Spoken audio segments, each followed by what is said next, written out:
வணக்கம். This is Ko Venkatesh from Bangalore.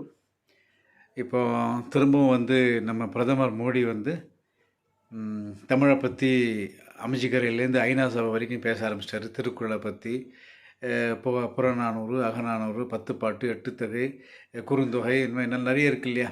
Valayapathi, Kundalakesi எல்லாத்தையும் பற்றியும் பெருமையாக பேசுகிறாரு. தமிழ் தான் உலகத்திலேயே மிக பழமையான மொழி அப்படின்னு ஒத்துக்கிறார் அவர் ஸோ இத்தனைக்கும் அவருடைய தாய்மொழின்னு பார்த்திங்கன்னா குஜராத்தி.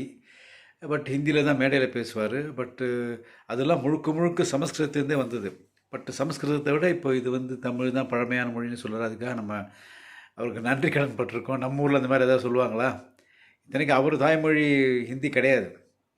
இப்போ ஆரம்பிச்சிடுவார். பிறந்தாம் பாய் சத்தா போச்சு, அந்த மாதிரி நிறைய உள்ளு துண்டு வல்வரே வல்வர் அப்படிலாம் ஆரம்பிச்சிடுவார். எங்களுக்கு ரொம்ப சோகமாக இருந்தோன்னா அவர் தமிழ் பேசுகிறத போட்டு கேட்போம், அந்த யூடியூப்பில் பார்ப்போம், விழுது சிரிப்போம். பட் அந்த மனுஷனை பாராட்டணும். அவர் ஆக்சென்ட் வேறு மாதிரி இருக்குது. பட் தடங்கள் இல்லாமல் சொல்கிறார், ஒரு தடுமாற்றம் இல்லாமல். ஸ்டாலினால் அப்படி தமிழை சொல்ல முடியுமா தெரியல, தாய்மொழி தமிழே.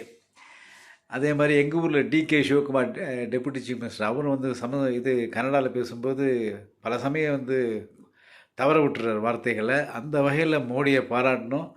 சமஸ்கிருதத்தை தாண்டி தமிழை பழமையான மொழின்னு அவர் சொல்லியிருக்காரு. அதுக்கெலாம் நம்ம சந்தோஷப்படணும். எலெக்ஷன் ஸ்டண்ட்டு, ஏன்னா இவர் சொல்ல ஆரம்பிக்கும் போதே தெரியுது இப்போ தமிழை பற்றி பேசுகிறாருன்னா எலெக்ஷனுக்காக தான் சொல்கிறாரு. பட் ஆனால் கூட ஒரு மிகப்பெரிய உண்மையை ஒத்துக்கிறாரு.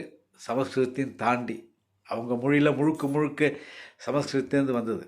தமிழில் சமஸ்கிருத வார்த்தைகள் நிறைய இருக்குது, இல்லைன்னு நான் சொல்ல மாட்டேன். ஆதி பகவான், முதற்றே உலகிலேயே ஆதி பகவான், உலகு, இந்த மூணுமே சமஸ்கிருத வார்த்தைகள் தான். பட் ஒத்துக்கிறார் இல்லையா, அதுக்காக சல்யூட் பண்ணுவோம். ஜெய் ஹிந்த், வாழ்க வளமுடன்.